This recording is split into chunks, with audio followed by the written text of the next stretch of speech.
18 birinchi savolimizda noma'lum alkan yonish reaksiyasida uzilgan qutbli va qutbsiz kovalent bog'lar soni 3 ga 4 nisbatda bo'lsa alkanni aniqlang. Tamam. Yonish reaksiyasini yozib olamiz.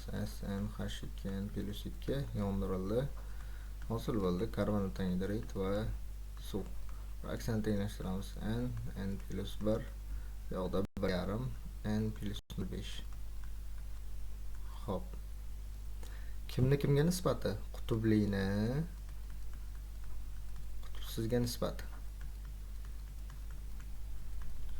Qutbli kovalent bog'lar degani bu oldin ham aytganmiz, oldingi masalalarda uglerod va vodorod orasidagi bog'lar soni, ya'ni vodorodlar soniga teng. Keyingisi qutbsiz kovalent bog'lar soni.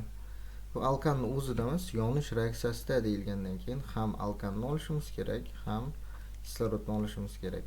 Qutbsiz kovalent bog'lar deganda ikkalasini ham hisobga olishimiz kerak. Xo'p, alkan tarkibida uglerod bog'lar soni bu qutbsiz kovalent bog'lar va kislorod bog'larimiz ham qutbsiz kovalent bog'lar. Shularning nisbati 3 ga 4 nisbatda deyapti. Mana bu sxemasi. Endi buni tenglamasini tuzib olishimiz kerak. Xo'p.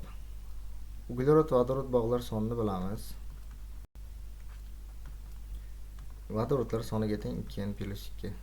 Keyingisi uglerod bog'lar sonini ham bilamiz. Nimaga teng? Uglerodlar sonidan bittaga kam bo'ladi, plus.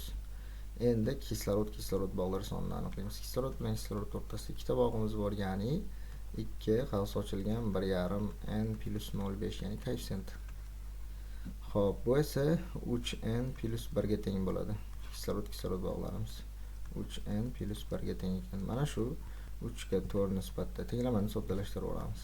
2n+2 taqsim 4n teng bo'lar ekan 3 ga 4 nisbatda. Ishlaymiz endi. 12n teng bo'ladi 8n+8 ga. Ayiraversam 4n teng bo'ladi 8 ga, n teng bo'ladi 2 ga. N 2 ga teng bo'ladigan bo'lsa, alkanimiz etan bo'lar ekan. Javobimiz B varianti.